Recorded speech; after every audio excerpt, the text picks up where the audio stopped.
दर्शकों के कमेंट्स आना शुरू हो गए हैं। मैं लगातार यूट्यूब पर और ट्विटर पर जहां जहां आप मेरे साथ जुड़ते हैं गूंज में, जो हमारे रेगुलर दर्शक हैं उनके जो भी सवाल और कमेंट होते हैं, भाषा की मर्यादा रखते हुए वो जो भी पूछते हैं, मैं कोशिश करती हूं कि उन्हें अपने डिबेट का हिस्सा बनाऊं। आप अपने सवाल, अपने कमेंट लगातार हम तक पहुंचा सकते हैं। श्रीकांत दरगत जी हैं, उन्होंने लिखना शुरू कर दिया है। अभिलेख जी हैं, वो अपनी बात रख रहे हैं। कुलदीप कुमार जी भी अपनी बात रख रहे हैं। मैं आगे पढ़ूंगी ये सारे जो दर्शक हमारे साथ जुड़ रहे हैं। राजीव मिश्रा जी भी हमारे साथ जुड़ गए हैं और बंगाल से भी बहुत सारे व्यूअर हमारे साथ जुड़ रहे हैं। एक महेश जी हैं, वो भी हमारे साथ जुड़ चुके हैं और एक एक करके सारे लोग यहाँ पर, मैं उनके नाम पढ़ पा रही हूँ। मिस्टर मोहन करके हैं, वो जुड़ चुके हैं। विराज लखवल है, संगीता कोहली है, कुलदीप सिंह है, योगेश्वर सिंह है, ये सब हमारे साथ जुड़ रहे हैं। आप भी अपने कमेंट्स हमें, गोविंद भगत जी हमारे साथ जुड़ चुके हैं, आप अपने सवाल हम तक पहुंचाइए और हम इन सवालों को यहाँ पर अपने सारे पैनलिस्ट के साथ शेयर करेंगे। भारतीय जनता पार्टी के राष्ट्रीय प्रवक्ता प्रदीप भंडारी, इनफैक्ट प्रदीप भंडारी के जिम्मे बहुत कुछ इस वक्त पश्चिम बंगाल में भारतीय जनता पार्टी ने रखा हुआ है। आजकल सुना है डेरा उन्होंने वहीं पश्चिम बंगाल में जमा दिया है। समाजवादी पार्टी के राष्ट्रीय प्रवक्ता फराज किदवई साहब यहाँ स्टूडियो में मौजूद हैं और इनफैक्ट आज यहाँ पर स्टूडियो में हमारे साथ जुड़ रहे हैं। टीएमसी समर्थक बादल देवनाथ जी आपको यहाँ पर दिखाई दे रहे हैं। हमारे साथ राजनीतिक विश्लेषक मौमिता चक्रवर्ती को आप देख रहे हैं। कांग्रेस समर्थक तहसीन पूनावाला भी स्क्रीन पर। आप सभी का बहुत बहुत स्वागत है। प्रदीप जी, आज प्रधानमंत्री नरेंद्र मोदी ने 3 रैलियां की हैं। ममता बनर्जी का एक बार भी जिक्र नहीं। ममता बनर्जी कह रही हैं आप उपयोग कर रहे हैं अपने पूरे सिस्टम का दीदी को हराने के लिए, चाहे वो चुनाव आयोग हो, चुनाव आयोग को हेड करने वाले ज्ञानेश कुमार हो या फिर वहां पर मौजूद सारे पश्चिम बंगाल में अधिकारी।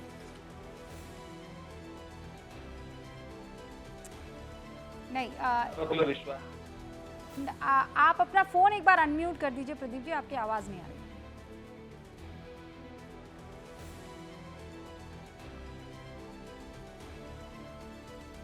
क्या आप मुझे सुन पा रही हैं Rubika ji? Now we can hear you. हाँ, जी, मेरा फोन। रुबिका जी देखिए, ममता बनर्जी की बात पे तृणमूल कांग्रेस के अलावा क्यों विश्वास नहीं रखता। अभी जब सुप्रीम कोर्ट के अंदर तृणमूल कांग्रेस एक लीग को लेके गई थी कि एसआईआर को स्टे कर देना चाहिए, ये भी डिलीटेड वोटर है उनको इंक्लूड देना चाहिए, सुप्रीम कोर्ट ने रिजेक्ट किया। इनफैक्ट सुप्रीम कोर्ट ने ये तक कह दिया कि जुडिशियल ऑफिसर्स को इसीलिए नहीं प्रोटेक्ट कर पाए क्योंकि चीफ सेक्रेटरी और डीजीपी और तमाम जो शासन है वहां पे सबसे ज्यादा पॉलिटिकल शासन है और वो प्री प्लान्ड कॉन्स्पिरेसी है। कलकत्ता हाईकोर्ट तृणमूल कांग्रेस के शासन को ऑलरेडी कह चुका है रूल ऑफ लॉ नहीं, लॉ ऑफ द है। तो आज बंगाल जनता आजादी और मुक्ति चाहती है तृणमूल कांग्रेस की पूरे एडमिनिस्ट्रेशन से, क्योंकि वो सिर्फ और सिर्फ जनता को प्रताड़ित करने का एडमिनिस्ट्रेशन है। ये सोचिए, इस हद तक गिर गए कि आरजी का रेप और मर्डर की विक्टिम जो है, उनकी जो माताजी चुनाव में लड़ रही है, उस तक को तृणमूल कांग्रेस के गुंडों ने असॉल्ट किया। तो जब प्रधानमंत्री नरेंद्र मोदी जी तृणमूल कांग्रेस का जिक्र करते हैं, वो पूरे उस सिस्टम और सिंडिकेट का जिक्र करते हैं जिसमें बंगाल की मां माटी मानुष को प्रताड़ित होता है और जो गंगा की बेटी, भले वो आरजीकार हो गया या कामधून हो गया, जब वो घर के बाहर निकलती है उसके साथ दुष्कर्म किया जाता है और दुष्कर्म करने के अंदर जो सबसे बड़ा एक्यूज होता है वो तृणमूल कांग्रेस का गुंडा होता है। तो इसीलिए ममता बनर्जी का जिक्र नहीं किया जा रहा, क्योंकि बंगाल की जनता पूरे तृणमूल कांग्रेस के सिंडिकेट से चुनाव लड़ रही है और इस बार भारतीय जनता पार्टी उसी बंगाल की जनता के गुस्से को रिप्रेजेंट कर रही है और रिफ्लेक्ट कर रही है। जो आरोप लग रहा है प्रदीप जी, आपने सुना ना, ममता बनर्जी कहीं और बात नहीं कर रही है, वो लॉ एंड ऑर्डर पर बात नहीं कर रही है, वो ये बात कर रही है कि पूरा सिस्टम उनके खिलाफ चुनाव लड़ा है। It's just not BJP.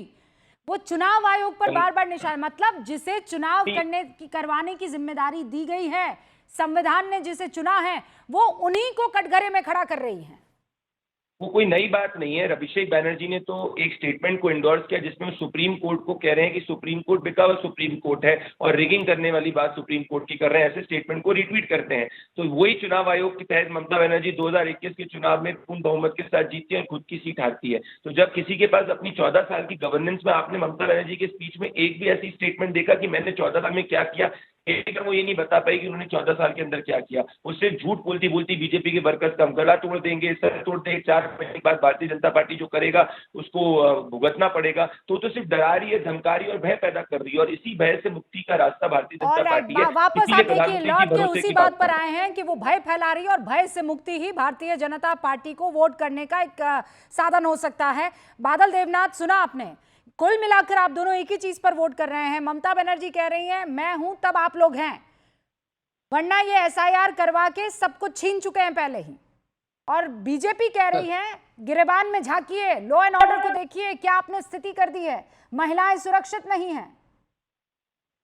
Madam सबसे बड़ा बात आपके सामने है, भाजपा का जो कारसा जी, ये देखिए सामने आपके सामने बैठा है टीवी चैनल में, एक चैनल का संचालक था और आज भाजपा का प्रवक्ता हो गया।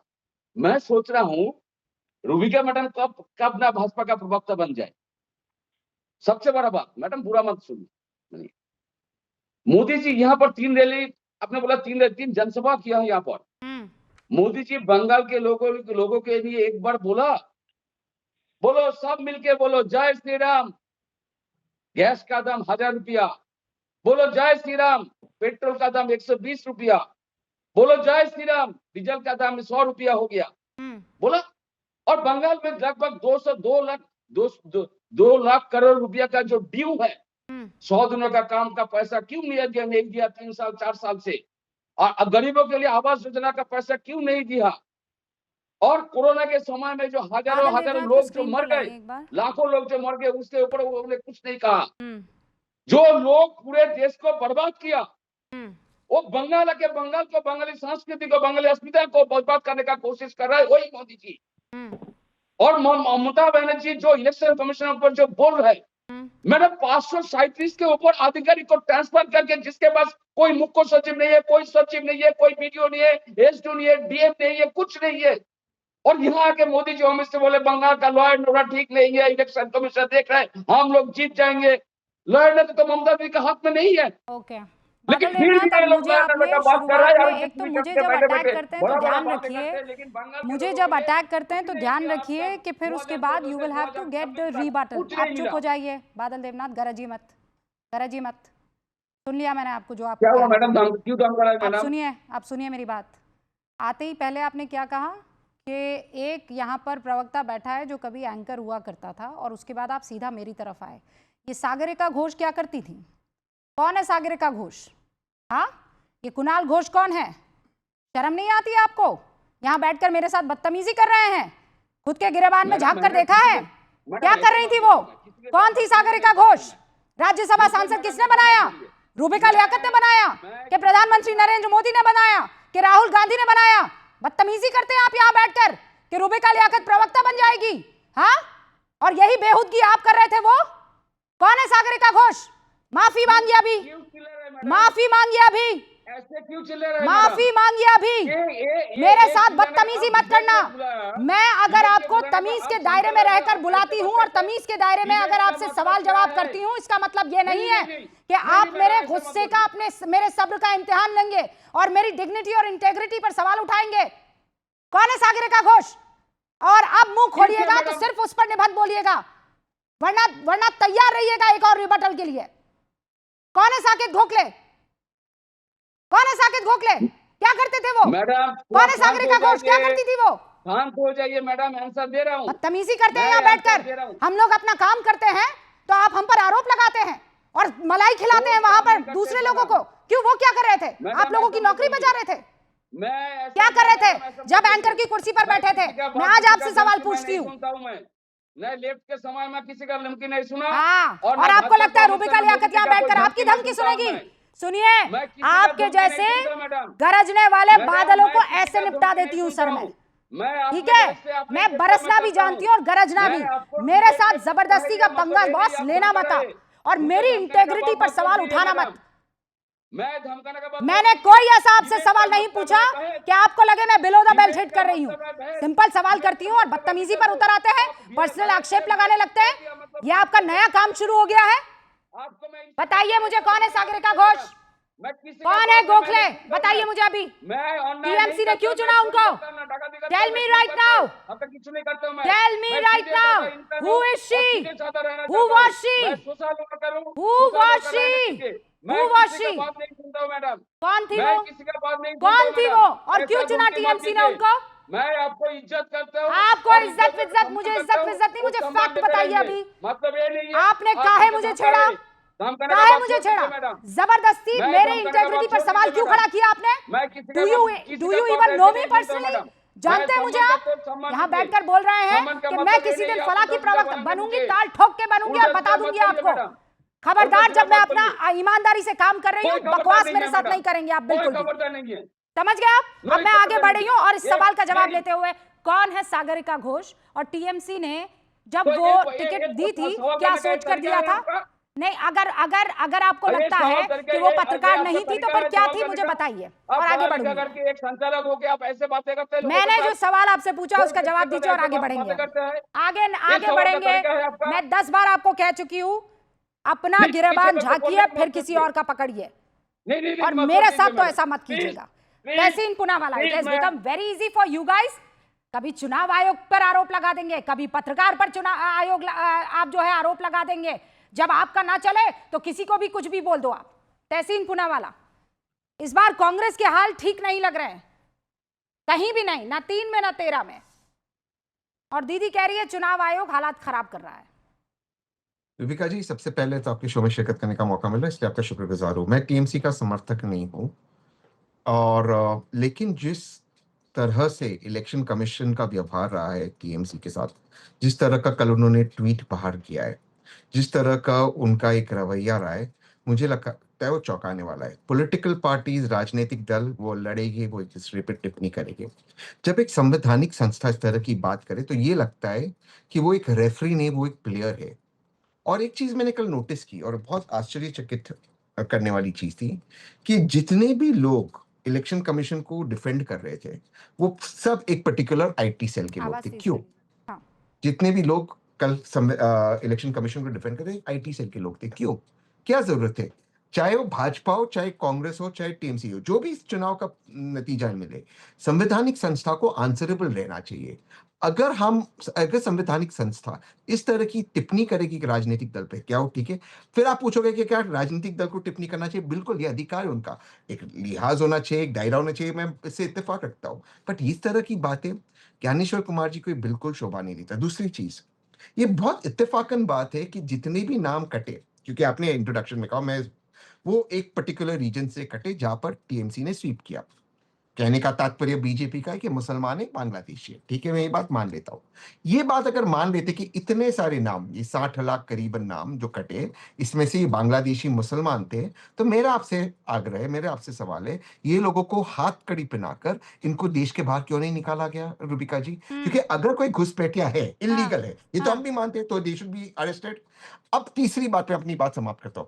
आदरणीय गृह मंत्री जी ने बिहार में इतनी बात की, घुसपैठिए की, निकले 3। अब यहाँ पर इतनी बात करें तो बार बार अगर आदरणीय गृह मंत्री साहब फेल होते और उनकी बात से मैं समाप्त करता, एक फोटो दिखाते, तो फिर मुझे बताइए कि वो गृह मंत्री क्यों है। और लास्ट, ये एक तस्वीर देखिए आदरणीय गृह मंत्री जी, मैं प्रदीप भाई को दिखाना होता, ये शायद आ नहीं रही। आदरणीय गृह वो मंत्री, डीफोकस कर ये, रखा है ना आपने हाँ बैकग्राउंड हाँ, को। ये हाँ, नहीं ये ठीक है। आदरणीय गृह मंत्री खाना खा रहे थे, ये खाना खा रहे थे बिस्वास साहब के घर पे, नबीन बिस्वास साहब के घर पे 2020 में। इनकी पत्नी और इनका नाम भी डिलीट हो गया। आदरणीय गृह मंत्री यहाँ पर कैलाश विजयवर्गीय जी के यहाँ पर खाना खाते, इनका नाम डिलीट हो गया। ये सारी अपील में इनका ओके, नाम डिलीट हो ऑलराइट, गया। लेट मी आस्क ये यू क्या क्वेश्चन। चल रहा है? ओके, अगर प्रदीप अगर भंडारी। नबीन जी एक जेन्युइन, एक हाँ। लास्ट लाइन 10 सेकंड और लूंगा, से बात नहीं। अगर नबीन जी एक जेन्युइन वोटर है, कोई भी प्रक्रिया हो, एक भी जेन्युइन वोटर को वंचित नहीं करना चाहिए वोट से। ओके, ये क्या चल रहा है इस देश में? ऑलराइट, प्रदीप भंडारी जवाब दीजिए। रूबिका जी, लवली खातून विदेशी घुसपैठिया है जिसको टिकट देने का काम तृणमूल कांग्रेस ने करा। रोहिंग्या रेफ्यूजी को आम आदमी बात बोलने का काम तृणमूल कांग्रेस करती है। तो तृणमूल कांग्रेस तो घुसपैठियों को टिकट देती है। दूसरी बात, जब 90 लाख लगभग वोट हटते हैं तो उसमें ऐसे कई घुसपैठियों का नाम भी हटता है जो फेक आधार कार्ड बना के हिंदुस्तान का वोटर अपने आप को कहते हैं। तो ये इनको भी समझ में आएगा, ये इनकी सच्चाई है। अब मैं फैक्ट्स की बात आ जाता हूँ रूबिका जी।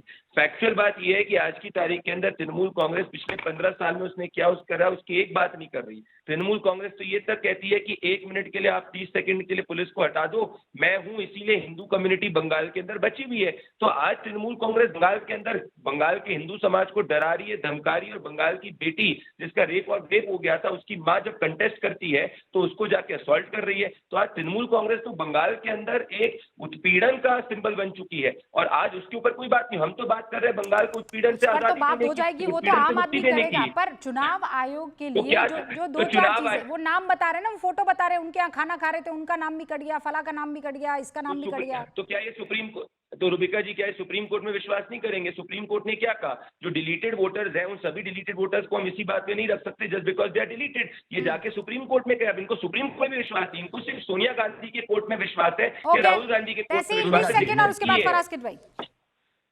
रूबिका जी, अगर सारी चुनाव की प्रक्रिया माननीय सुप्रीम कोर्ट को करनी है, ना कि इलेक्शन कमीशन को, और इस तरह के तर्क आपके बहुत ही प्रसिद्ध प्रदीप भाई 10 सेकंड व्यूअर्स को सुनने दीजिए। आपके बहुत ही प्रसिद्ध शो पर अगर बीजेपी का तर्क है किसी का नाम डिलीट हो तो हम बाद में देख लेंगे, तो नवीन जी जिनके घर पे आदरणीय गृह मंत्री जी गए, क्या ये भारत के नागरिक नहीं है? आपको शर्म, आप बंगाली का अपमान कर रहे हैं, आप बंगालियों को वंचित कर रहे हैं। नवीन जी एक बंगाली है, नवीन बिस्वाल जी एक बंगाली हिंदू है, एक बंगाली हिंदू जो शाकाहारी है, आप उनका अपमान कर रहे हो। आपने लगातार घुसपैठियों को टिकट देते हो, घुसपैठियों को जाके राशन देते हो, घुसपैठियों को जाके नौकरी देते हो, बंगाल के युवा को 40 लाख युवा को प्लान करने की बात करते हो, क्या बात करोगे? बंगाल की बेटी का रेप करने का काम करते हो, बंगाल की मां को असॉल्ट करते हो, मां दुर्गा की जमीन पर सर झुकाकर आपको माफी मांगनी चाहिए। आप मेरे बंगाली भाई बहन को वंचित कर रहे हो वोट से। वोट का अधिकार जो बाबा साहब अम्बेडकर ने दिया वो आप छीन रहे हो। आप चुन चुन कर बंगालियों की वोट छीन रहे हो। सुनिए एक एक करके मैं दोबारा पटरी पर लाती हूँ। रुकिए सर, दोनों आप कैमरा से हमारे साथ नहीं जुड़े हैं, एक दूसरे पर बोलेंगे आवाज कटेगी, किसी को कुछ समझ में नहीं आएगा। तहसीन पूनावाला, भाजपा नफरत करती है बंगाल से, नवीन जी से माफी मांगी। यहाँ बंगाल से नफरत करने की बात नहीं ना, ये एक नया बिल्कुल है। नवीन विश्वास एक बंगाली हिंदू है। नफरत का क्या मतलब है? ये नफरत करते हैं, बिल्ड करने की क्या जरूरत है? आप जैसा समझदार वक्ता ये बात, बिहार में लोगों का नाम कटा तो क्या बीजेपी बिहार से नफरत करती है? वहां केरलम में नाम कटा, क्या बीजेपी केरलम से नफरत करती है? जहां कहीं नाम कटे, तहसीन पूनावाला नाम वहां कटे हैं, और मैं ये नहीं कह रही हूँ कि त्रुटियां नहीं है, मिस्टेक्स नहीं हुई है। आई अंडरस्टैंड कि मिस्टेक्स हुई हैं और उन मिस्टेक्स को सुधारा जा सकता है, लेकिन टू बी नो फिर ये कह देना कि नफरत करती है। What are you trying to say? मैं सिद्ध करता हूं, मैं सिद्ध करता हूं। एक सेकंड दीजिए, फिर प्रदीप भाई बोले। प्रदीप भाई 10 सेकंड, प्रदीप भाई 10 सेकंड आप मेरे बात बोलिए। प्रदीप भाई 10 सेकंड दे दीजिए, आप मेरे बात बोलिए। प्रदीप भाई आपके बात बोल रहे हैं, मेरे बात। रुबिका जी मुझे 10 सेकंड, प्रदीप भाई आपके बात बोल रहे थे, आप सुनो। नहीं, मैंने आपके बीच में नहीं बोला, आप मेरे बीच में बोले। I will give you 30 seconds, आप बोले। दोनों को 30 सेकंड दे देती हूँ। एक बार तहसीन 30 सेकंड में खत्म करें, फिर Pradeep Bhandari 30 second, Tehseen Poonawalla 30 seconds, timer on. यहां पर मैं एक बंगाली हिंदू जिनके घर पे आदरणीय गृह मंत्री जी गए, उनका वोट, उनकी पत्नी का वोट कट गया, उसका जिक्र कर रहा हूं। और आप कह रहे हो कि हो गई प्रक्रिया तब देखा जाएगा। ये नफरत नहीं तो क्या है? प्रदीप भाई आपको उनके लिए खड़े होना चाहिए, उनके हक के लिए लड़ना चाहिए। आप सरकार में हो, आप हुकूमत में हो, आप कह रहे वोट कटा तो कटा, एक बंगाली हिंदू का वोट कटा, आपको बुरा नहीं लगता है? आपके भाई का एक वोट कटा, ये क्या बात कर रहे हैं आप? उनको डिफेंड करने के बदले इलेक्शन कमीशन को डिफेंड कर रहे हैं, ये कौन सी बात है? ओके, प्रदीप भंडारी घुसपैठिए। All right, Pradeep Bhandari. मैं जवाब, बंगाल के हिंदू का वोट तब कटता है रुबिका जी जब जाके उसके चक्कर में घुसपैठिए को राशन दिया जाता है, घुसपैठिए का फर्जी आधार कार्ड बनाया जाता है। बंगाल की मां तब प्रभावित होती है कि जब आरजी कार के अंदर उसकी बेटी का रेप हो जाता है, और जब वो कंटेंट की बात करती है तो उसको तृणमूल करती है। मचाता है जब 40 लाख से ज्यादा युवाओं को पलायन करना पड़ता है, क्योंकि यहाँ पे घुसपैठियों को ध्यान की ममता बनर्जी और बंगाल के युवा को नौकरी नहीं देती है। बंगाल की दिक्कत तब होती है, लवली राजनीति बांग्लादेशी घुसपैठिए को करते हैं। बंगाल में दिक्कत तब होती है जब जुडिशियल ऑफिसर के पीछे जो है गुंडे पड़ जाते हैं, और जुडिशियल ऑफिसर तक जाकर हाईकोर्ट को करती है कि मुझे बचाओ, एक प्री प्लान कॉन्स्पिरेसी है। तो बंगाल में जब कानून का शासन नहीं होता, बंगाल की मां माटी मां को सबसे बड़ी त्राही होती है, और उस बंगाल की मां माटी बानों को बचाने की लड़ाई भारतीय जनता पार्टी लड़ रही है। और इसीलिए जाके फॉर्म 6 के अंदर की बात कर रहे हैं। पर आएंगे फराज भाई। एक श्रीकांत जी है जो ये सवाल पूछ रहे हैं जी, मेरा सवाल ये कि अगर ममता बनर्जी मुख्यमंत्री के रूप में बंगाल की सबसे पसंदीदा जनता पसंद उनको कर रही है, तो एसआईआर से और इलेक्शन कमीशन अधिकारी से क्यों डर रही है ममता बनर्जी और टीएमसी? अगर तहसीन पूनावाला या फराज किदवई इसका जवाब दे दे, जवाब दीजिए। देखिए रुबिका जी, अभी आपके जो ये दर्शक हैं इन्होंने जो सवाल पूछा है, और आदरणीय प्रधानमंत्री जी ने जो अभी आपने अपना ओपनिंग एड्रेस अभी आपका जो था उसमें जो आदरणीय प्रधानमंत्री जी ने कहा, लगभग वो सवाल मिलते जुलते हैं। आदरणीय प्रधानमंत्री जी ने क्या कहा कि उन्होंने गारंटी देने की बात कही बंगाल के लोगों को। तो रुबिका जी 2014 में एक बच्चा पैदा हुआ था जिसका नाम जुमला रखा गया था, और जब वो बड़ा हुआ स्कूल जाने लगा 2024 में तो उसका नाम गारंटी रख दिया गया।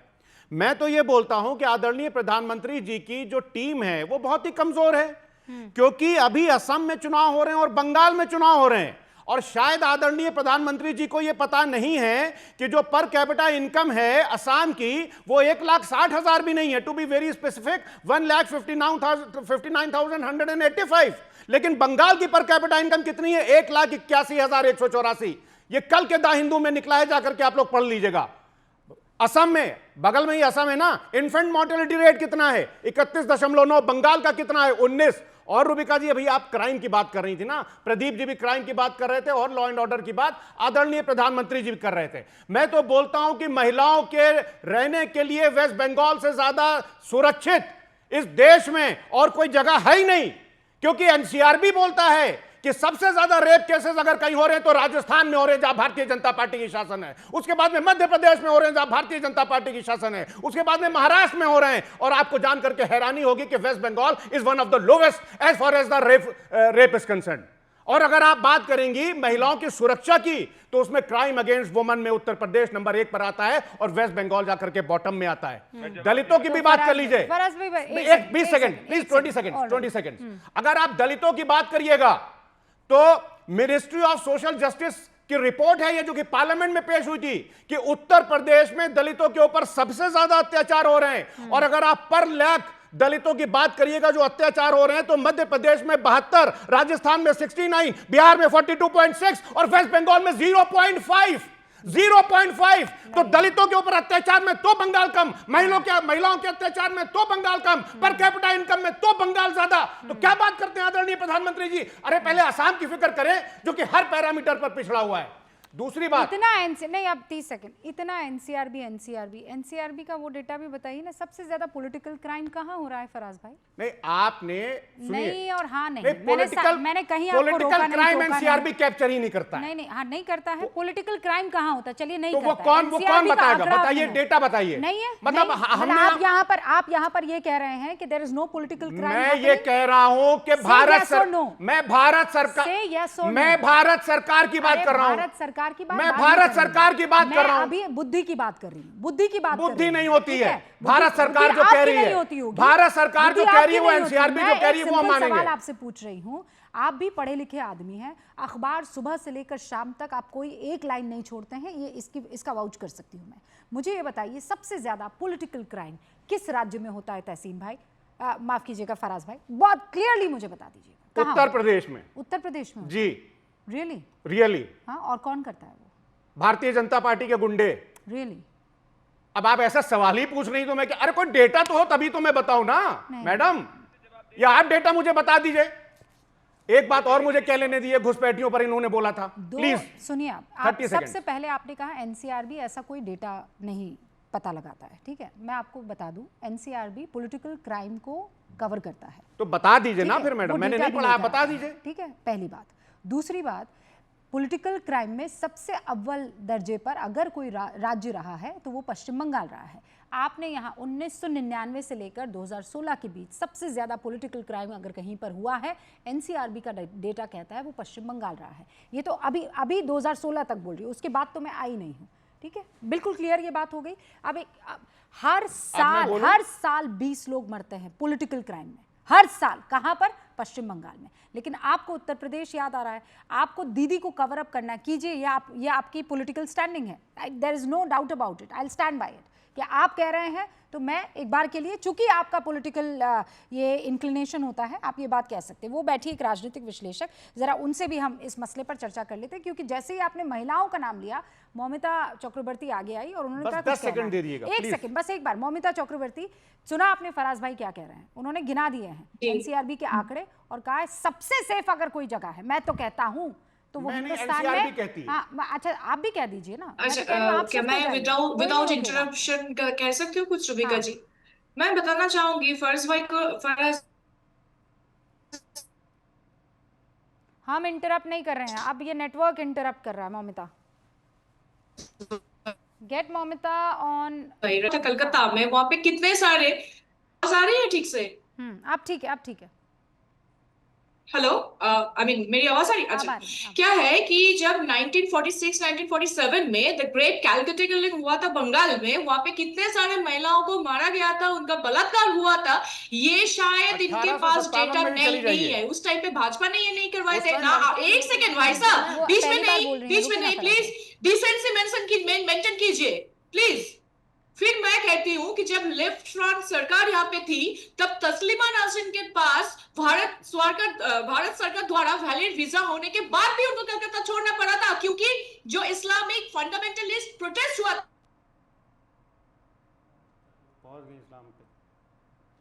था, उसके सामने एक एक करके park street rape case, Kamduni, Kultali, RG Kar one after another. फिर कैसे ये बोल सकते कि महिला यहाँ पे सुरक्षित है?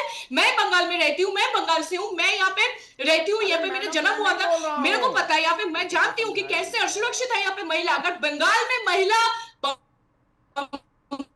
में महिला इतनी सुरक्षित है, तो क्यों आरजी कर जैसे घटना हुआ? क्यों जहाँ पे एक डॉक्टर को काम के जाने के बाद भी कोई लाइफ का सिक्योरिटी नहीं है? उनको बहुत समय वो पुलिस का विनीत गोयल, राजीव कुमार, बहुत सारे लोकल पुलिस के मदद से उनका पूरी एविडेंस को टैंपर किया गया।